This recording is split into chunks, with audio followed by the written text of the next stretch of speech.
Olá para você, meu querido aluno do sexto. Hoje a gente vai iniciar um novo módulo que fala sobre um fator em comum entre todos nós humanos, né, no caso, que é a religiosidade, tá, galera? É um fator bem curioso. O nome do módulo é Múltiplas Experiências, tá na página 190 da apostila de vocês. Pode abrir a apostila aí, galera. Vocês vão lá logo dar de cara com 3 imagens bem diferentes, né? Do cotidiano religioso que vocês estão acostumados, muito provavelmente. A primeira imagem se trata de uma peregrinação para Meca, que é um evento que todos os islâmicos fazem pelo menos uma vez na vida, né? Tá no livro sagrado deles, que é o Alcorão. Então os muçulmanos têm que ir até a cidade de Meca, conhecer a Kaaba, que é essa rocha, né? Esse cubo negro, né? Que no meio dele tem uma rocha de meteorito que caiu, que a galera acreditou que tinha sido um presente dos deuses, né, galera? E depois um presente de Alá, e vai se tornar um símbolo aí da cultura islâmica. Vários países islâmicos vão ter esse compromisso, né, com manter a Kaaba, com manter essa tradição da peregrinação para a Kaaba. É até assustador você olhar essa quantidade de gente aí, mas a gente pensa que aqui no Brasil, a peregrinação para Aparecida do Norte não chega a ser igual, mas é uma coisa bem... Gente, pelo menos para mim, assim, desde quando eu era criança, que eu vejo, que acontece até hoje, é praticamente um evento, né, galera? Religioso também. Assim como a gente vai ver o povo do Quênia e do Tanzânia, que são países da África, que acreditavam num Deus supremo chamado Enkai, mas também acreditava em outras divindades como Olapa, deusa da lua, e a esposa de Enkai, né? E aí a gente vê os jovens Masai na cerimônia religiosa do Quênia, aqui na imagem abaixo, tá? Como vocês podem ver, são povos que são politeístas, ou seja, não é um deus apenas que existe para eles, são vários deuses. Eu sei, você vai falar assim, mas os católicos acreditam no Deus, né, cristão, porém vários santos. Sim, os santos são pessoas que viveram, né, segundo a ideia aí da Bíblia, e que basicamente foram canonizadas, mas não são um Deus criador de tudo, né? Como a ideia de Deus. Aqui no caso, né, entre a questão do politeísmo, a criação do universo, da natureza, né, das coisas, ela vem de várias entidades diferentes, né? Inclusive são entidades que se conectam com essas funções de criar várias coisas, né? E de ter aquela função de proteger determinado elemento da natureza, tá? Na outra foto a gente vê os hindus na Índia, praticantes aí do hinduísmo que creem num Deus supremo que se manifesta através de várias entidades. Na foto, uma cerimônia hindu na Índia, país de grande concentração de fiéis, homenageia o Deus Sol em um ritual conhecido como... não estou conseguindo ler... Chatan Puja. Chatan Puja, aqui o ritual das indianas que vão fazer oferendas, né, como vocês podem ver, para o Deus Sol, né, que é o Deus geralmente ligado ao Deus da vida, da fertilidade, porque é a função do Sol, né, galera? O Sol, ele criou tudo, né? Em termos até científicos, a gente pode dizer que esse sistema solar que a gente vive, ele é resultado de uma explosão do próprio Sol. E os planetas basicamente orbitam em torno do Sol, e a própria Terra depende do Sol para N coisas, né? Tipo, para a nossa vida, para aquecer, para iluminar, para poder dar... e quando eu falo vida, é que existem muitos tipos de vidas que dependem, inclusive da luz solar, né? Para sobrevivência. Até nós, inclusive, a gente precisa da luz solar, mesmo que não exageradamente, né? Mas com uma certa medida. Então, o Deus Sol liga-se muito a essas funções naturais do próprio Sol, sabe? E isso é muito comum do politeísmo. Politeísmo significa várias entidades, ou entre outras palavras, são vários deuses, onde eles têm tanto características naturais, então você vai ter o Deus Sol, a deusa da Lua. Curioso, por que sempre é a deusa da Lua? Porque geralmente a Lua era associada aos ciclos femininos, né? Tanto os ciclos da menstruação da mulher, quanto também os ciclos da gravidez, por exemplo, dela, né?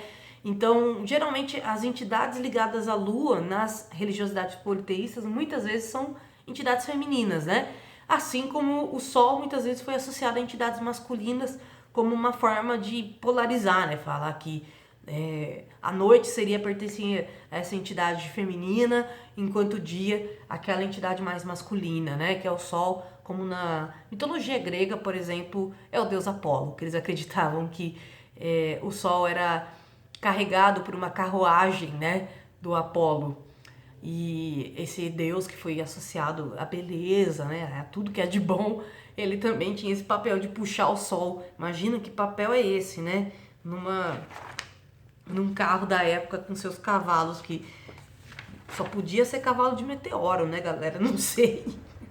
Talvez, não sei. Mas enfim, o politeísmo, então, como eu expliquei, ele tem essa característica, então, dos deuses terem características humanas e características também da natureza. Quais seriam essas características humanas? Por exemplo, Zeus, que é o deus aí do raio, que é uma característica natural, e vamos combinar, né, galera? Por que será que tantos deuses dos deuses, né, que não eram uma entidade única, mas eram uma das principais, vão ser deuses do sol ou do raio, né? O raio, porque o raio é muito assustador, começa por aí. E a ideia de deuses no politeísmo não é uma ideia como, por exemplo, a gente vê a ideia do Deus cristão, que é o Deus mais tranquilo, que perdoa, né, os seus pecados e que te ouve, né? Às vezes, aqueles deuses gregos eram vingativos, às vezes eles podiam só se divertir um pouquinho assim com seu sofrimento. Eram deuses que, ora, eles podiam ser extremamente bons, ora, eles podiam ser extremamente cruéis.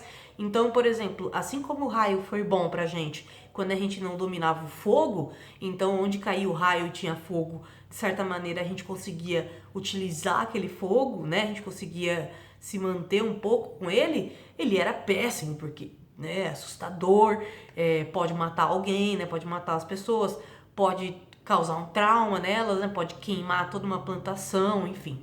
Então, essa polaridade da própria natureza, de hora ela me ajuda, hora ela parece que se revoltou, né? Isso vai ser trazido para os deuses politeístas também, tá? Então, por exemplo, sorte e azar. Alguém já disse para você que você teve um dia de sorte, que você teve, porque hoje você tá com muita sorte, hein? Ou então, você tá com azar. Bom, isso são características de deuses politeístas, galerinha. Por exemplo, voltando no exemplo do Zeus, da cultura grega, né? O Zeus, ele tinha uma diversão, né? Que eu acho que os deuses, quando eles criaram os seres humanos, eles criaram pra fazer The Sims com a gente, né? Se for parar pra pensar. Porque foi aquela ideia de, tipo, eu quero controlar essa vida e ver até quanto essa pessoa aguenta, sabe? Tipo, quando você põe o sim pra ficar nadando sem a escadinha, pra ver até quando ele aguenta, né? Às vezes um pouco mórbido, mas enfim.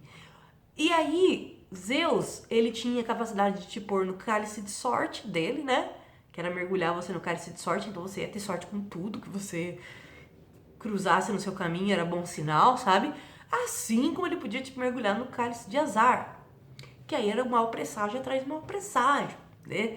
Era aquela uma coisa atrás da outra dando errado, né? Então, quando a nossa vida chega nesses momentos que parece que a gente tenta até achar uma explicação, como que eu posso ter tentado fazer 10 coisas e as 10 deram errado?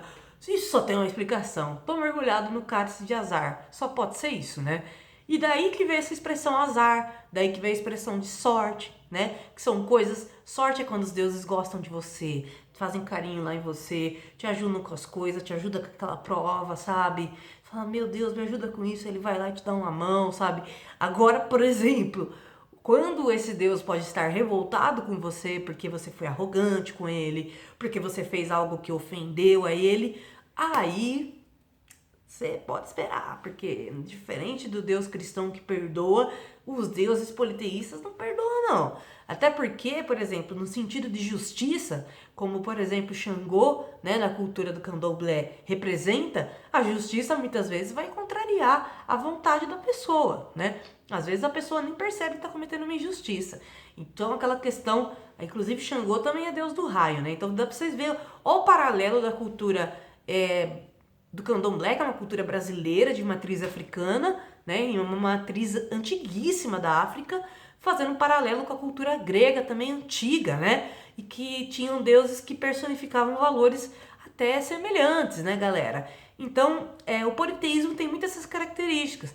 Então, você vai ter os deuses da guerra, que é uma atividade humana. você não vê as outras espécies entrando em guerra. Você vê bandos se atacando eventualmente, mas entrando em guerra não. Isso é uma característica humana. Então vai ter o deus Ares, que é o deus da guerra, né? E se eu não me engano, acho que Xangô na cultura do candomblé também é deus da guerra. Preciso confirmar essa informação, mas acho que ele é. Então, assim, você vai ter a deusa do amor, que também é uma característica humana, que é o afeto, né? Quando a gente consegue ser afetuoso, né? Em que também representa amor em várias coisas. Tipo, quando vocês falam pra mim, professora, eu amo história. Então, é um amor diferente do amor romântico, né? É um amor ao aprender aquela ciência, né? Então, esse amor à ciência também vai estar representado na Afrodite, né? Que é a deusa do amor. Então, assim, continuando, e também Afrodite era uma deusa do amor, não tão... Na verdade, eu fiz um comentário errado, deixa eu corrigir. Era Atena que era ligada ao amor à sabedoria, que inclusive tanto que a coruja virou o símbolo da sabedoria hoje, né? Porque a coruja era uma representação de Atena. Eles acreditavam que Atena aparecia em formato de coruja para levar um pensamento legal para você, né? Para dar para girar aquela chavinha dentro da sua cabeça, né? Então, Atena, eles acreditavam que ela era a deusa do amor e sabedoria. Na verdade, a Vênus era a deusa da azaração, tá? A Afrodite é o amor da pegação. É tipo crushes e crushes e crushes e crushes forever, né? Inclusive quando eles falavam, nossa, aquela pessoa não tem jeito, ela só pode ser filha da Afrodite, porque ela não para em um relacionamento, vai saindo de um relacionamento pro outro. Então, assim, é muito legal que os deuses gregos carregavam essas características humanas, como outros deuses também de culturas politeístas, como eu falei. Já o monoteísmo, eles são uma outra história. Por quê? Foram povos que foram oprimidos por politeístas, né? Eram povos muito oprimidos no Egito Antigo, que era um povo politeísta, que acreditava em entidades que inclusive não eram nem totalmente humanas, né? Eram misturados com bichos. E inclusive, toda vez que eu penso nisso, eu falo, gente, os egípcios eram muito loucos, né, velho? Tinha uns deuses com cabeça de pássaro, né? Aí você fica assim... Mas respeito total àquela cultura que era incrível, né? Inclusive adoro. Mas falando sério, gente, os hebreus criaram uma ideia de Deus, de um Deus único, né? Que era Judá, que depois se tornou Jeová. E que aí esse Deus que é Jeová foi transformado nessa palavra Deus, que a gente usa até hoje, né? Os hebreus acreditavam em Jeová, mas conforme os hebreus vão se convertendo ao judaísmo, que é a religiosidade que Moisés fundou, né, que foi o primeiro profeta da história aí do monoteísmo judaico-cristão, ele vai trazer uma tábua de 10 mandamentos, que seria uma ideia de ética monoteísta. Isso é a diferença deles para outros monoteístas do seu tempo. Então, esses monoteístas vão estar preocupados com criar uma ética religiosa, uma ética ligada ao o que viria a ser no futuro também o cristianismo. Se você é católico, se você é cristão evangélico, né, você está muito mais por dentro dessas histórias, né, que são histórias que são relatadas na Bíblia, né? Então, acredita-se que Moisés foi o criador do que a gente chama de ética cristã. O que seria ética cristã? Quando você abre lá os 10 mandamentos, o que você percebe, meus queridos? Que são normas de conduta, né? São coisas que, se a gente fizer certinho, tudo certinho, nós aqui entre os hebreus, né, entre os judeus, a gente convive muito bem, porque nunca a gente vai precisar desconfiar da conduta do outro, nunca a gente vai precisar ter medo de estar por perto um do outro, a gente vai tornar um povo unido, né, criar uma unidade. Então vocês vão ver lá nos mandamentos, não roubarás, não matarás, por quê? Era vantajoso para aquele grupo que nenhuma briga saísse em morte e mais ainda também que não saísse briga por conta de roubo, né, por conta de situações que pudessem enfraquecer o grupo, né, desunir ele, né? Então há essa preocupação no comecinho aí do monoteísmo judaico-cristão com uma unidade, com uma ética cristã, né? E essa é a diferença do monoteísmo para o politeísmo, mas a principal diferença monoteísmo é um Deus único. Então, entre os muçulmanos, o Deus único é Alá. Entre os cristãos, os judeus e também os protestantes, né? O Deus único é Deus, né? Então não tem mais essa presença de vários deuses controlando a natureza. A natureza num todo é a representação de Deus, certo? Na visão monoteísta, tá bom? Então, pessoal, pensando aqui, está faltando alguma coisa? Ah, sim, muito importante. Qual que é a única característica em comum entre todos esses deuses? A imortalidade. Por quê?